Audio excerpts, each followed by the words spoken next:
la vie, la vérité, le chemin. Mon sous-souté, c'est... Shalom, shalom, shalom, Pepe dédié la pesip nombo de la combo la yesu bisikano subokutami. Tikanzamba lola pambola bino, tikanzamba lola salabino bolamu.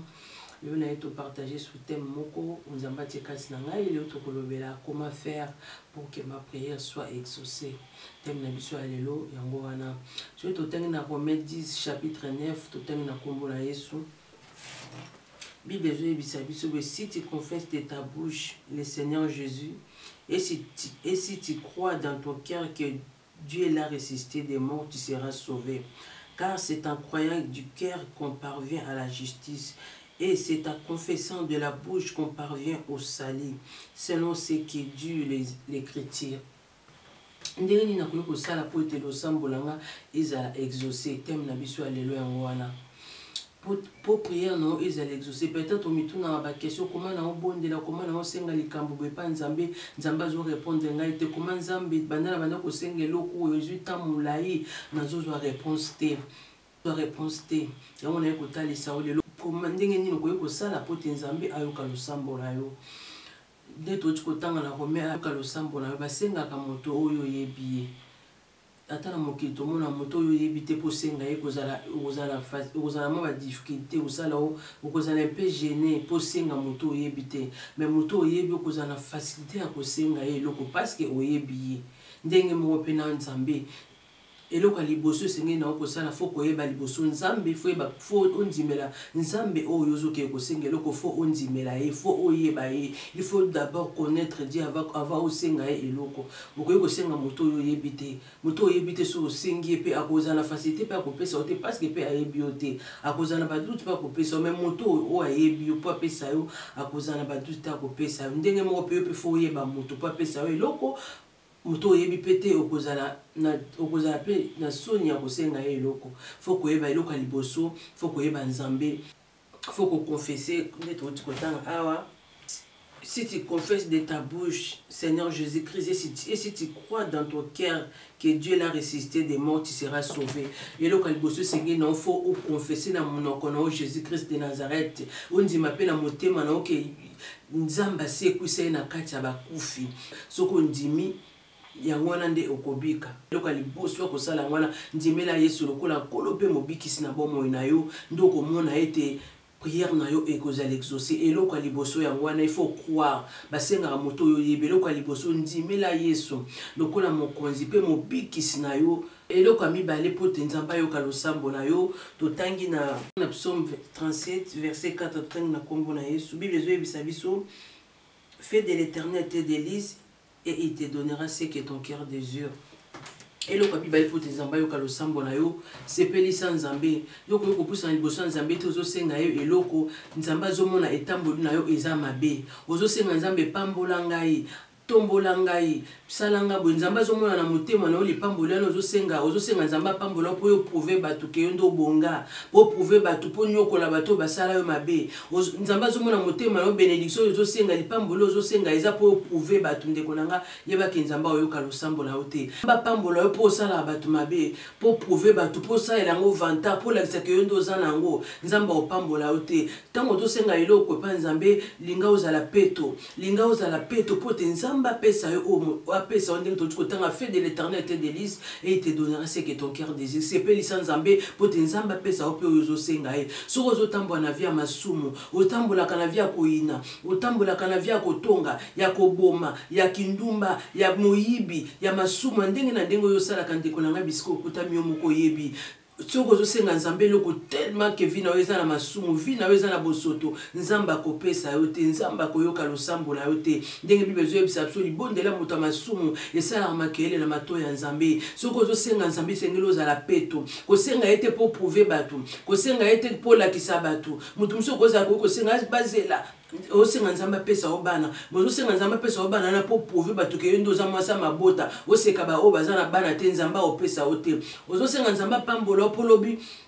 obana ko prouver batu bozuna obanda ko lansa batu ke ndo bonga na vie obana ko seka ba obazangi ndeko nanga yeba ke nzamba ko pesa ote ozo senga nzamba tombola pambola polobi osala batu mabeba ke nzamba ko pesa ote parce que azomona motema na yo ezambindo azomona etamboli na yo eza mabuzo tambola na vie masumu ozotambola na vie ya masumu nzambe opesa yo tata osengi ndenge akopesa yo te parce que na kati na yo oza sali te parce que na kati na yo motema na yo eza malamu te ozosenga nzambe atombola apambola yo yo moko oza na motema koyina oyinaka bato osalaka baninga mabe kokota bandako banganga kaka yo kosala kindumba kaka yo kobotola mibali ya bato kosala mabe ya ndenge na ndenge oyo komela masanga koboma koyiba mabe nyonso ebika eza lisumu yo osalaka yango mozofukama nzambe epesanga boye nzambe esalanga boye talimo oza mbindo talimo oza salite na miso na ye akopesa yo te azomona mpe motema na yo ndenge eza na kati azomona etamboli na yo ya mabe azomona misala na yo ya mabe ozosenga mpe bato mosusu azaka aza ndoki mazosenga nzambe epambolanga sala boye ma yo moko olingi kotikaki ndoki na yo te olingi kondima jésus christ comme seigneur et sauveur te libondeli na yo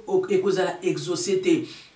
yango mitunaka pourquoi nazosenga nzambe boye ozosenga nzambe apambola yo ozotambola na vie ya milangwa ozotambola na vie ya koyiba ya koboma ya kotonga nzambe akopesa yo te nzambe akopesa yo te nzambe akoyoka losambo na yo te nzambe akoyoka losambo te parce que ozotambola mabe ozosenga nzambe epesanga libala mais oza na makangu moko vivaka na ye oza na moto moko bobimaka na ye deja osenga libala mais yoso obala na yo sanke obala oza na moto moko obimaka na yo osalaka nyonso bamari basalaka mais osenga nzambe apesa yo libala nzambe opesa yo libala te ndeko na ngai bongisi etamboli na yo parce que pote nzambe ayoka losambo na yo. Voilà deuxième conseil. Troisième conseil, totangi na Marc 11, 25 à 26, totangi na kombo na Yesu. Et lorsque vous êtes debout faisant votre prière, si vous avez quelque chose contre quelqu'un, pardonnez. Afin que votre Père qui est dans le ciel vous pardonne aussi vos offenses. Bible est bisabiso na Marc nde tout kotanga soko lingo bondela soko moni kozana problème na motavo bondela limbisa moto wana afin que nzambe na lola pe a limbisa yo soko zoboya ko limbisa baninga nzambe na lola pe a ko limbisa ote de kolanga yebisanga soki nzambe aboyi ko limbisa prière no que vous allez exaucer ndeni nzambe ko yoka losambo no te parce que yo za na motema ko limbisa bato te po nzambe yoka losambo no pardonner bato no so basala mabe limbisa bongisa na ndeko ozana ne ba problème avant yo poussa no ke le kosenga nzambe loko c'est alors que nzambe ko yoka losambo na yo kata ko se po nzambe yoka losambo na yo totangi na Marc 11 24 totangi na kombo na Yesu. C'est pourquoi je vous dis tout ce que vous demandez en priant croyez que vous l'avez reçu et vous le verrez s'accomplir. C'est alors que ndeko tukotanga nyoso ko senga na nzela losambo ndima ete nzamba yoki yo pe komona ngwe kokokisama. Premier conseil pour nzamba yoka losambo na yo ndima Jésus Christ de Nazareth comme ton Seigneur et Sauveur pour te losambo non ezala exaucer. Basenga ka moto oyo yebi. Soki oyebi ete mo senga eloko ezate. Soko ndimeli Yesu nde oyebi au commun alliance na ye c'est alors que prière na yo ekozala exaucer. Voilà premier conseil. Deuxième de tout temps qui na psaume 37 4 Bible Zoé ça fait de l'éternel tes délices et il te donnera ce que ton cœur désire. C'est peu sans Zambé alors c'est alors que Zamba ko pesa o motema na yo elingi. Oko se pesa Zambé na tamboli na yo. Soko sala ka masumu éviter masumu ono sala ka mabe no so ebi ko sala ka oni se pesa ka Zambé te o nyoso ebi eza les sumu na miso nzambe soko tiki ko sala ngo c'est alors que le sambo no ekozala exaucer c'est alors que prière no ekozala agréer et liboso na nzambe soko zo tambola mabe na via masumu no tiko tanga wana nzamba koyoka losambo no te parce que zambindo la miso eka ndema comme je sais te losambo le ekozala exaucer te parce que etambu non eza mabe yango omona ke comment na sambela ka nzamba yoka ko losambo la ngai te soko bongisi etambu na yo c'est alors que losambo le ekozala exaucer. Troisième eza que